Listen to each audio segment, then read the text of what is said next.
Muévete es una plataforma del Comité de Educación de Vega Coop.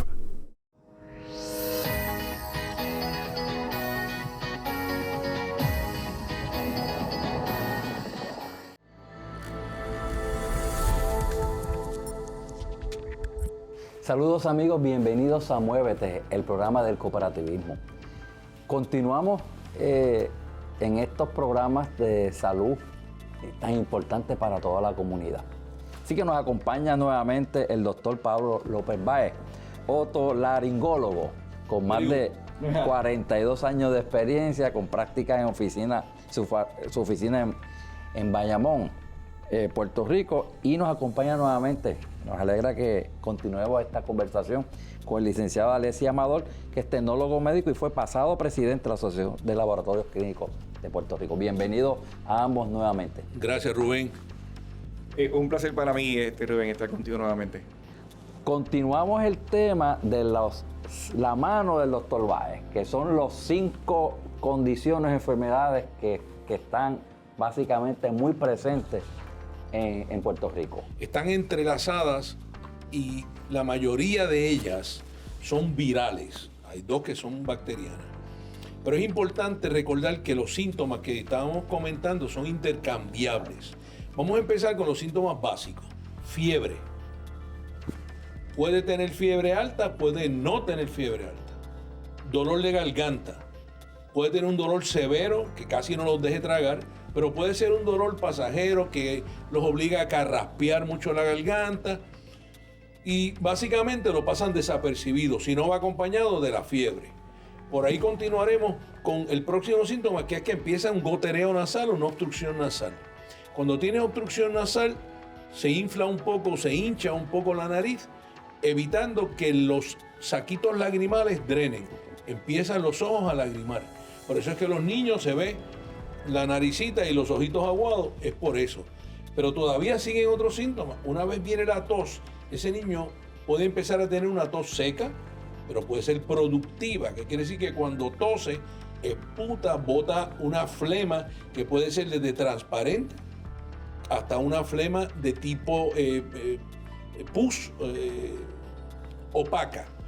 Continúa con el dolor en la cara. ¿Por qué el dolor en la cara? Al taparse los ductos o hincharse la nariz por dentro, los senos maxilares, que son los agujeros que tenemos en nuestra cara, se van llenando de secreción, comienza presión sobre ese tejido. Ahí en niños y algunos adultos las raíces dentales están metidas en el seno maxilar y entonces hay una presión en los dientes.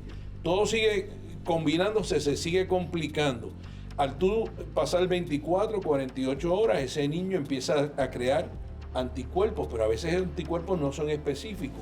El virus o bacteria se está yendo a través del cuerpo, empieza artralgia, dolor en los huesos, dolores en articulaciones, cansancio, la respiración se hace más shallow, más suave, respira menos, oxigena menos, dolor de cabeza. A medida que van siguiendo los síntomas, el niño se va empeorando. El virus empieza a afectar otros órganos. Puede ir al riñón, que es bien frecuente un dolor de espalda bien severo.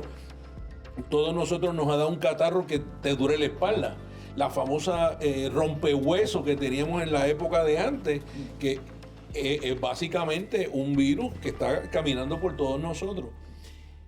Estas enfermedades, las 5 de mi mano, o sea, el catarro, la sinusitis, el micoplasma, la influenza y el COVID, se sabe que son self-limited. Self-limited quiere decir, supuestamente tú debes tener anticuerpos o hacer anticuerpos hasta que las controlas. Lo que pasa es que en ese proceso puede llevarte a las complicaciones y entonces estaríamos en una forma bien diferente el tratamiento de esto. Para esto es que nosotros queremos hacer los laboratorios. Voy a dejar a Alexis para que mencione de esos laboratorios qué es un CBC, porque mucha gente todavía no entiende por qué le ponen un montón de cositas al CBC y qué es eso de neutrófilo y qué son los linfocitos, porque hablan de linfocitos y todo el mundo cree que los linfocitos era algo asociado al SIDA una vez. Linfocitos, tengo un monocito, y eso es bien importante. Por eso dejo al experto en laboratorio sobre eso. Sí, gracias, doctor. Creo que es bueno agarrar, ¿verdad? El pasado programa tocamos una serie de pruebas y la importancia que era combinarlas para que el doctor tuviera, ¿verdad?, un cuadro mucho más amplio y poder eventualmente tomar conclusiones sobre cómo atender al paciente. Esta prueba del CBC es una prueba, esta es la llave maestra, diríamos nosotros. Es una prueba que se llama CBC y las siglas son de Cell Blood Count. El doctor incluso mencionó en el pasado programa que le conllevaba una cosa adicional que se llama diferencial. De hecho, es muy importante que nuestros médicos, cuando ordenen un CBC, lo ordenen de tal manera que añadan un diferencial en conjunto con la prueba, porque así es que lo solicitan, ¿verdad? Usualmente las reglamentaciones, planes médicos y demás, de que diga que tenga ambos componentes el resultado. En el CBC hay 5 pilares importantes que son el conteo de células blancas. Los doctores hacen determinaciones dependiendo si las células blancas están altas o están bajas. Tiene la hemoglobina, también le da unas indicaciones importantes al médico. Tiene las plaquetas, que es otro componente importantísimo de evaluación. Y tiene entonces a su vez en el diferencial 5 células, usualmente de forma estándar, aunque hay adicionales que en anomalías se pueden encontrar también. Los tecnólogos médicos las identifican y se la presentan a los médicos, en donde hay pruebas, hay 2 de una importancia amplísima con estas condiciones que estamos hablando ahora, que son los famosos neutrófilos y los linfocitos, que dependiendo en la razón que estén uno combinado con el otro, el médico entonces empieza a allanar unas conclusiones sobre hacia dónde se debe dirigir entonces su tratamiento. Es decir, hoy día el campo de la investigación y desarrollo ha avanzado muchísimo. Los laboratorios, ustedes como profesionales del área de la salud, los tecnólogos, tienen el adiestramiento y los instrumentos para que ese resultado de esas pruebas hoy día estén en manos del doctor con prontitud. Nosotros ordenamos, y te lo puede decir Alexis, que cuando uno ordena una prueba STAT, o rápida o inmediata, es porque tienes una duda y quieres comenzar un tratamiento rápido de ese paciente. El CBC, y esto es bien interesante, muchos médicos se le olvida que el diferencial te da un cuadro muy claro de si es algo viral, si es bacteriano. Tú puedes diagnosticar una leucemia con un simple CBC, una alergia crónica, porque entre el diferencial están unas celulitas que se llaman los eosinófilos, que pueden estar trepados en Belén, el famoso de los monocitos, las células, los linfocitos, células de enfermedades crónicas. Pero en estos cuadros es bien sencillo el ver ese neutrófilo, como dice Alexis. ¿Por qué? Porque el neutrófilo te va a decir inmediatamente si esa célula blanca, vamos a ponerlas así, están las blancas y las rojas. Las blancas son las que nos defienden. Las rojas son las que nos traen el oxígeno, la hemoglobina, y tú puedes decir si tiene anemia. A mí me gusta cuando ordeno, pido el CBC con diferencial y platelet count, o plaqueta, contaje de plaqueta. Ya yo soy médico viejo y me acostumbré a escribirlo así, ya a veces eso está incluido, ¿verdad? Pero eso te dice, por ejemplo, y lo vuelvo y lo repito, entre dengue, chikungunya, tú tienes un dengue y las plaquetas se te pueden ir al piso, y ese paciente no se le debe dar ningún compuesto que contenga aspirina o lo que nosotros llamamos non-steroidal anti-inflammatory drug. No le puedes dar, por ejemplo, ibuprofen, cierto tipo de medicamento que lo podría poner a sangrar. Volvemos a lo mismo. El CBC debe ser la puerta, como dijo Alexis, de entrada, y después le pides las pruebas más específicas. Tú tienes un paciente con unas células blancas bien bajitas. En cualquiera de mis condiciones, la sinusitis, por ejemplo, si tú tienes una sinusitis viral, las células blancas te van a salir bajitas. Pero si tienes unas sinusitis infecciosas, esas células altas, esas células blancas van a estar bien altas. Yo he visto pacientes caminando feliz y contentos, un poco de presión en los dientes, con 22.000 células blancas, porque tiene una infección bajándole de la nariz, tiene una infección bacteriana nasal. El micoplasma a veces no te da, ese es uno de las bacterias que más te juega contigo, porque puede darte alta, puede darte, pero normalmente está entre los límites normales. Puede engañarte. El COVID también.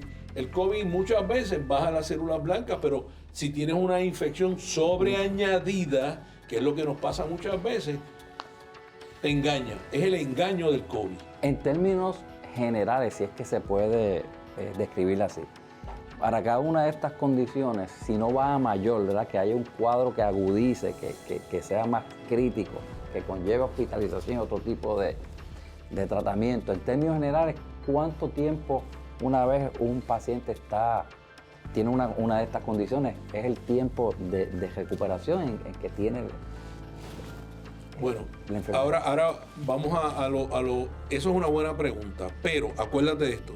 El tiempo de recuperación va a depender de qué tan pronto yo lo diagnostique. Eso va a depender de qué tan pronto Alexis me le haga los estudios, me haga el laboratorio o las pruebas de inmunoglobulina si es que las necesito. Pero básicamente, por eso yo dije que la medicina preventiva o profiláctica, si no le vas a hacer ningún daño al paciente, es lo mejor. Ese paciente tú lo puedes comenzar ante la duda, como decían antes, saluda. Y eso es una de las cosas que nosotros debemos empezar a tratar ahora mismo, a pensar en... Si tú no piensas en una enfermedad, no la vas a diagnosticar. Y hoy en día esas 5 enfermedades están intercambiables. Si es un infante, el virus sincitial obviamente tiene su prioridad. Debemos recordar otra cosa. Todas estas enfermedades pueden comenzar con rinorrea, que es básicamente la naricita, el famoso moquito de los nenes, que es bien importante, ¿no? El nene, mire, ese nene que tiene moquito, pero recuerda que eso puede ser solamente el principio de algo que es mucho más severo, ¿verdad? Yo le iba a preguntar a Alexis sobre los cultivos por ejemplo, yo enviaba antes mucho cultivo de eosinófilos para ver si eran alérgicos crónicos. Se están haciendo más cultivos nasales hoy en día, que no sea el famoso COVID. Porque yo me imagino que ahora... Sí, en cuanto... déjame compartir un par de cosas, porque sé que también tenemos una audiencia cooperativista, y quiero hacer ese paréntesis. Rubén mencionó ahorita de la gran gama de laboratorios que existen en Puerto Rico y la accesibilidad que hay en Puerto Rico. Yo creo que Puerto Rico se debe sentir muy orgulloso del rol de los laboratorios que tuvo, y como país la respuesta que tuvo Puerto Rico por tener laboratorios de alta capacidad, y de que las regulaciones que existen en Puerto Rico son muchísimo mayores que incluso en Estados Unidos, porque aquí aplican 2 reglamentos en lugar de 1 como en Estados Unidos, lo que hacían que los laboratorios casi en su mayoría se llaman laboratorios de alta complejidad. El doctor mencionó que estamos ya hablando de otro tipo de pruebas. Había algo que antes se hacía con un poquito más frecuencia, se hace mucho menos ahora, doctor, la contestación a la pregunta, que es identificar eosinófilos en laminillas, hacer se toma una muestra nasal y se hace una tinción especial para identificar si los eosinófilos, que usualmente está relacionado con alergias particularmente, y se hacía una prueba específica en donde se le podía decir al médico: encontramos en las cavidades, en las fosas nasales, cierto tipo de células, y eso le daba una indicación a él. Mencionaron ahorita el RCV. Ya veo que la mano del doctor va por 6 dedos, ya posiblemente va a tener que buscar una prótesis, a lo mejor es el 3 dedos más, o utilizar las 2 manos, que se relaciona mucho con niños, y es que es la pulmonía y la bronquitis más típica, o de su gran mayoría en niños, son a causa de este virus. Pero los adultos no están exentos de también padecerlo. En los laboratorios de Puerto Rico ya, porque ha habido un aumento en la petición de esta prueba por parte de los médicos, se están empezando a hacer. La importancia de que se hagan, y nosotros lo recalcamos mucho a principio de la pandemia, en donde se consideró hacer pruebas de laboratorio básicamente de cualquier manera y en cualquier forma y en cualquier lugar. La importancia de que sean estos tipos de laboratorios certificados, porque el doctor mencionó ahorita que estas afecciones empiezan usualmente a nivel nasal. Los tecnólogos médicos sabemos que cuando nosotros cogemos una muestra y hay sangre en ese hisopo, hay una posibilidad que el resultado dé un falso positivo. Y esa experiencia que te da un tecnólogo médico en un laboratorio que esté regulados como los que están en Puerto Rico, saber si esa prueba cuando da un positivo, no soltarla para el frente, sino entonces evaluar bien esa toma de muestra, llamar al paciente, identificar si hay que repetir la muestra antes de soltar un resultado, para que entonces el médico no cree una confusión al momento de hacer un diagnóstico, porque pudiera tener una prueba que no necesariamente el resultado es el adecuado. Una vez está diagnosticado, el paciente tiene el tratamiento que corresponda, empezó un proceso de recuperación, pero estoy convencido, estoy seguro que muchos pacientes suyos empiezan a experimentar posterior ya al proceso de recuperación lo que se conoce como secuela que dicen por ahí.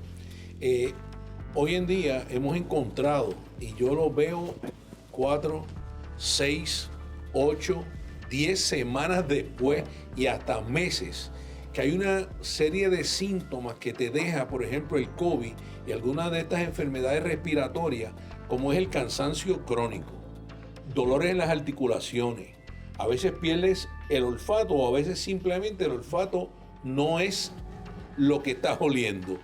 Puedes tener falta de aire, por ejemplo, cuando haces ejercicio, que antes te dicen, no, pero si yo antes caminaba 5 millas y yo no, lo que he envejecido son 2 semanas o 4 semanas. Se te puede afectar también el sabor. Definitivamente, pierdes el apetito, pierdes el sabor. Al perder el olfato, esa combinación no es nada buena. Puedes afectarte el intestino, tener una serie de procesos desde ruido hasta llevarte diarrea, a veces todo lo contrario, constipación o estreñimiento. En algunas personas los músculos orbitales, como todos los músculos del cuerpo, se cansan también y entonces empiezan a tener visión cansada, se le cae el párpado y no lo tienes que confundir con una miastenia gravis o con algo tan severo como una esclerosis múltiple, pero todos esos síntomas pueden seguir. La congestión nasal puede oscilar. Es bien interesante, pacientes que han pasado COVID hace 4 meses o 3 meses, vienen donde mí y me dicen, doctor, pero es que estoy tapado yo antes y me eché el spray y no me destapo. Esa hipersensitividad que te deja este virus en la mucosa nasal hace que cambie ese patrón de inflamación y de tu nariz, de la mucosa nasal. Y eso hace que lo que se llama los cornetes, que son las masitas que tenemos a ambos lados, dentro de la nariz, se inflamen mucho más rápido que antes. Y eso te lleva a que te tape. Y muchas veces esto pasa con la humedad de la noche nada más. Entonces se dice, doctor, pero es que yo estaba bien y me tapo de noche. Ok, pues entonces ese paciente por un tiempo tenemos que darle cierto tipo de medicamentos que encoja esa mucosa, que ayude le permita respirar hasta que esa mucosa vuelva a regenerar.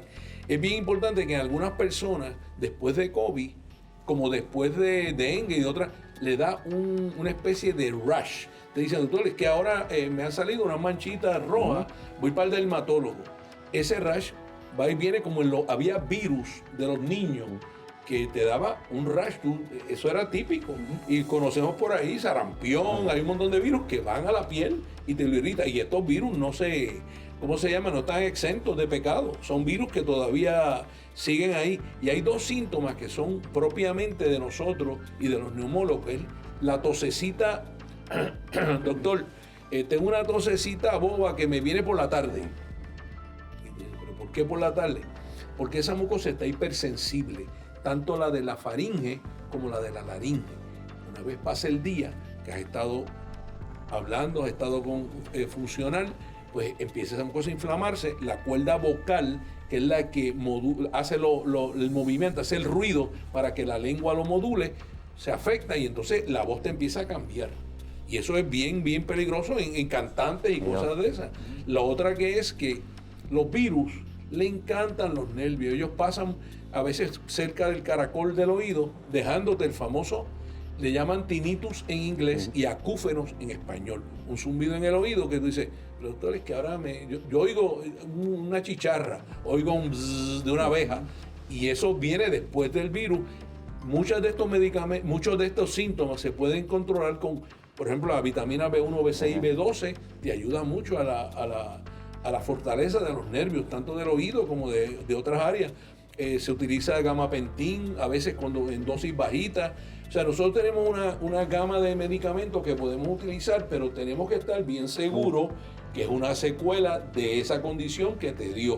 Porque no podemos generalizar y a todo el mundo darle lo mismo.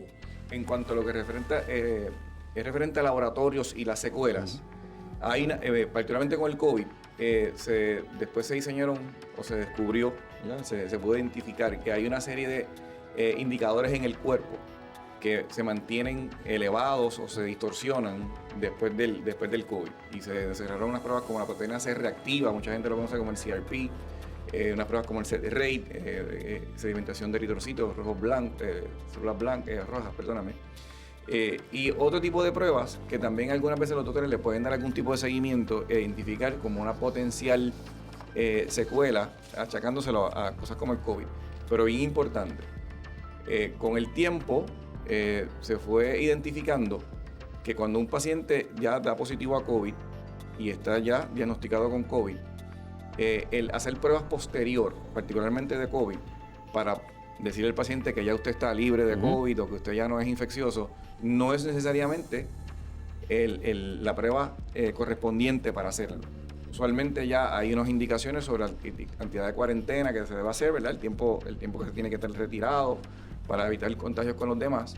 Pero es muy importante saber el buen uso de la prueba para que la gente pueda retomar, ¿verdad?, su vida normal y no necesariamente hacer pruebas que pueden salir siendo positivas por mucho tiempo y el paciente está pagando un precio de estar, ¿verdad?, básicamente aislado cuando no necesariamente lo necesita. Ahora que mencionas, yo en una de las cositas que estaba tratando de recordar era que en el micoplasma, y tienes toda la razón, además del CBC, la prueba de antígeno, la plaquita de pecho, la velocidad de sedimentación está elevada. Y eso es algo que nosotros, yo por lo menos lo pido estándar, porque desde que vino ¿cómo se llama?, la época del lupus y la época de las enfermedades autoinmunes, el set rate se ha convertido en, por lo menos no es un indicador exacto, pero es algo que te da una idea de qué tipo de enfermedad tú estás buscando y hay que buscar para poder encontrar. Muchos médicos ni le dan importancia a ese CBC, a ese set rate, pero como dice Alexis, son cositas que te ayudan al diagnóstico. No es extremadamente caro, yo no sé qué vale un set rate, pero es algo como un CBC, o sea, un poquito. Estamos hablando de pruebas que se pueden hacer y que se deben hacer. Y que uno debe procurar acudir a su médico, a su profesional, porque somos muy dados a primero diagnosticarnos y recetarnos. Eso es una realidad en Puerto Rico, ¿verdad? Los vecinos, los amigos, los centros de trabajo, el internet, el vecino, sí. Es bien importante. A mí me funcionó este medicamento, tómatelo tú, déjame ir un momentito a la farmacia y comprar 4 o 5 distintos medicamentos y ya 6 semanas más tarde, déjame buscar una cita médica porque no he mejorado. Sí. Es el doctor Radio Bemba. Y probablemente puede estar complicando un cuadro que usted tenga que antes, ¿verdad? Contraindicativo que usted esté consumiendo un medicamento que le puede estar ocasionando un daño terrible. En estas enfermedades, por ejemplo, que no sea una rinosinusitis alérgica, muchos de los medicamentos over the counter que los puedes comprar sin receta, contienen secantes de tipo nasal, creando que esa mucosidad que tú lo que quieres es que salga, se seque formando una especie de gelatina espesa en esas áreas que nos dan mucho más trabajo tratar una sinusitis por COVID, una sinusitis por micoplasma, una sinusitis por bacteria. En este momento, por eso, porque el paciente ya ha venido pre-tratado por él mismo, o lo que ha comprado over the counter, que eso es bien frecuente, pero el internet nos ha traído eso. Usted siempre, doctor, ha insistido en todos nuestros programas que ha participado en la fase de prevención, que es la que probablemente menos cuesta, es la que podemos nosotros administrar mejor, o sea, los pacientes. Y usted ha insistido mucho en la fase de prevención. Mira, yo te voy a decir algo bien importante que yo hago, ¿verdad?, constantemente con mis pacientes. Yo les digo, si vas a estar en un sitio donde hay un conglomerado de personas que tú no conoces, que no sabes si están vacunados, si han estado tosiendo o han estado enfermos, ponte la mascarilla. Lávate las manos cada vez que estés en un sitio, o sea, cuando llegues un poquito de alcohol, como se hacía antes. Esto es algo esto era normal, antes de tocarte la cara, los ojos. Si estás en un sitio público que has estado tocando cosas, al supermercado, hazlo. Vas a viajar en avión. Cuando está entrando todo el público al avión, ten la mascarilla puesta, porque es el momento donde la gente entra, habla, tose, lleva su maletita. Lo mismo cuando están saliendo. Una vez tú estás sentado en tu asiento, puedes quitarte la mascarilla porque ya no te la exigen en los aviones, abrir un poquito el aire que viene directo. Obviamente esteriliza un poco tus manos para que si te vas a tocar los ojos, porque el ser humano normal se toca sobre 20 veces el ojo en un día, mucho más que eso. Y usualmente pues tocas algo y vuelves y te tocas el ojo o la nariz. Mira, eso son cosas bien sencillas. Vacunarte, eso está sobredicho. Yo creo que la campaña de vacunación en Puerto Rico ha sido excesiva.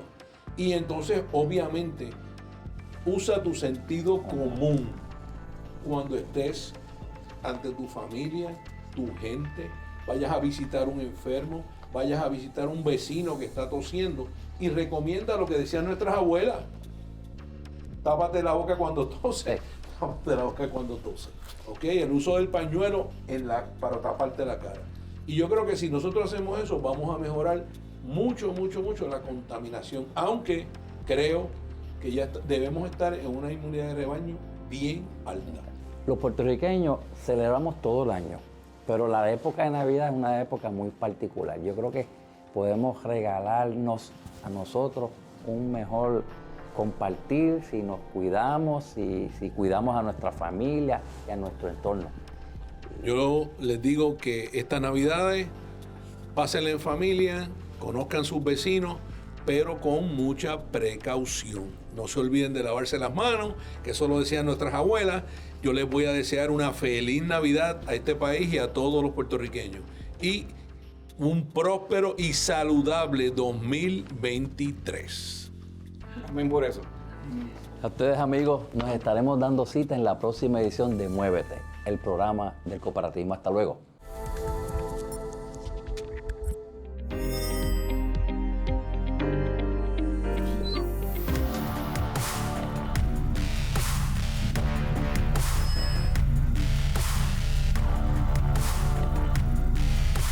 Pronto tendrás tu casa en el metaverso.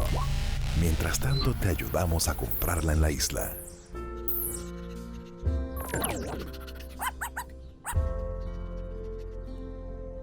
Vega Coop, de tu lado siempre.